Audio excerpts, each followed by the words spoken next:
Dans cet exercice, on a besoin de quelques calculs préliminaires. Tout d'abord, montrer que pour a et b strictement positifs, la racine de a fois b est plus petite que a plus b sur 2. Nous allons montrer ceci par équivalence. Donc on veut voir si cette assertion est vraie. En fait, comme tous les nombres en jeu sont strictement positifs, on peut élever au carré pour obtenir la proposition équivalente AB inférieur ou égal à A plus B au carré sur 4 que je passe ici. On peut développer A plus B au carré. On a donc, ça donne A carré plus B carré plus 2AB. Et je dois retrancher moins 4AB. Et tout ceci doit être positif. Maintenant, ça se simplifie un petit peu. Il reste A carré plus B carré moins 2AB, qui doit être positif ou nul. Et on remarque que ceci est en fait une identité remarquable. C'est exactement A moins B au carré, qui doit être positif ou nul. Ceci est le carré d'un nombre réel, c'est donc toujours positif ou nul. Donc cette dernière assertion est toujours vraie, et par équivalence, notre assertion de départ est aussi vraie.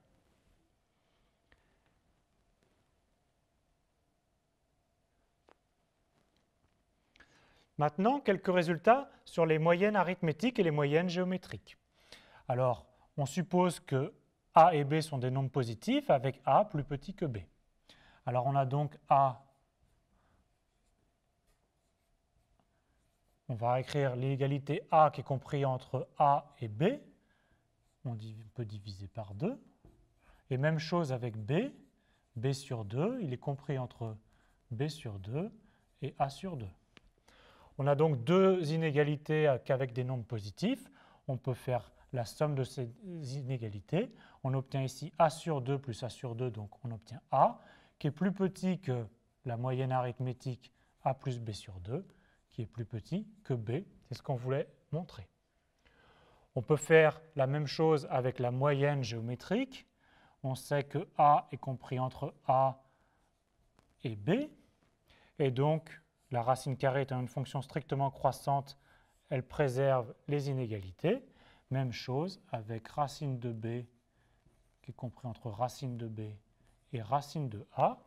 Et maintenant, en faisant le produit, on obtient que racine de A fois racine de A, c'est donc A, qui est compris entre racine de A fois racine de B, c'est racine de AB, qui est plus petit que racine de B fois racine de B, qui est B.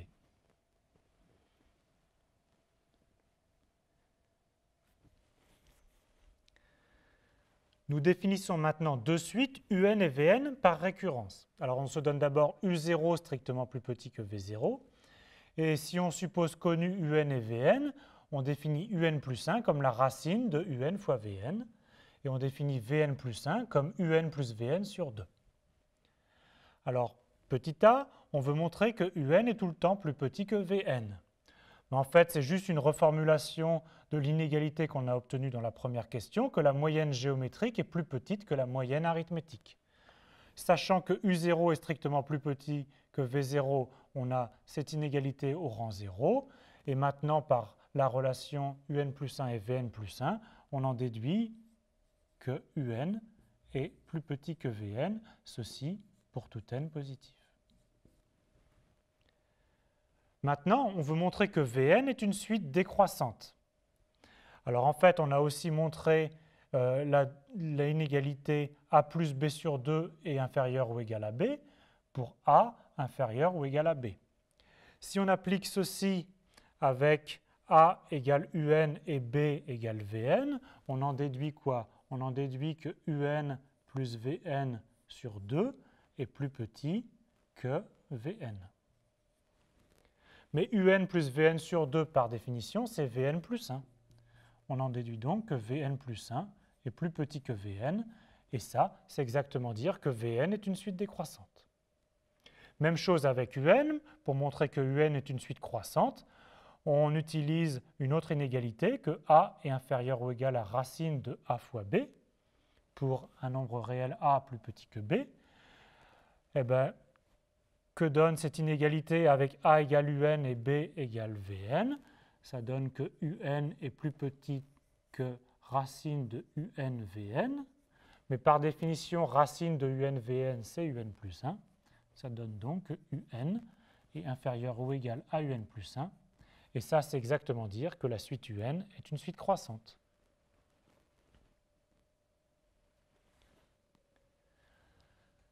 La situation est donc la suivante. On a un qui est une suite croissante, donc u0 est plus petit que u1, etc., plus petit que un.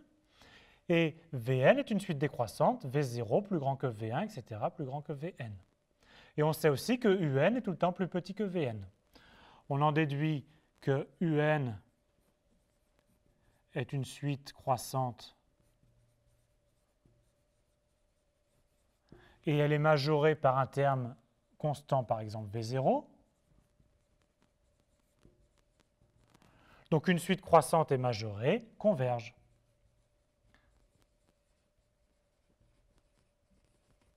Et on va noter L, la limite.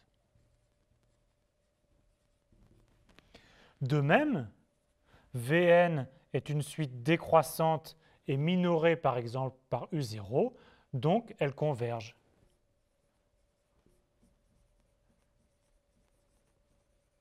Pour les mêmes raisons, et on va noter L', sa limite.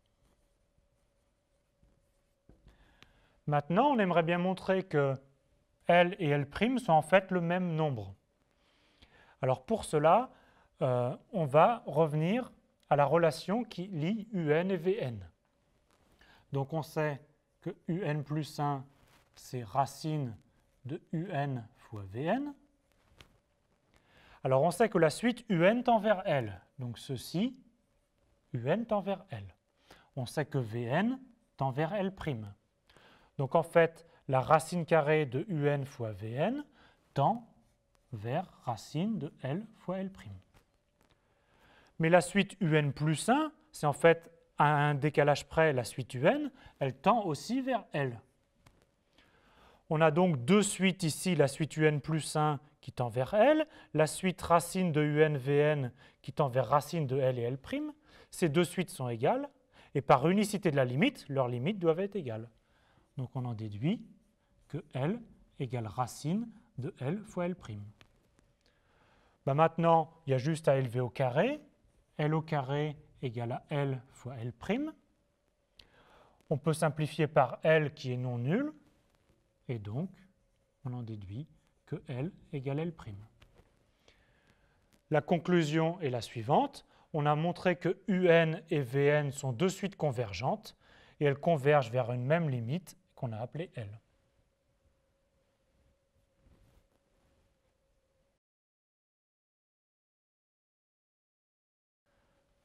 Terminons avec un exercice intéressant.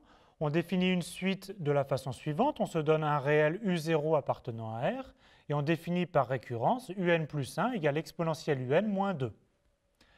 L'exercice, c'est d'étudier la convergence de la suite Un, mais la convergence va dépendre de la valeur initiale U0. Alors comme indication, on va obtenir à un moment l'équation exponentielle L moins 2 égale L. Il ne s'agit pas de résoudre vraiment cette équation et de calculer les solutions L, mais juste de savoir qu'il existe deux solutions qu'on appellera L+ et L- qui interviendront dans la discussion.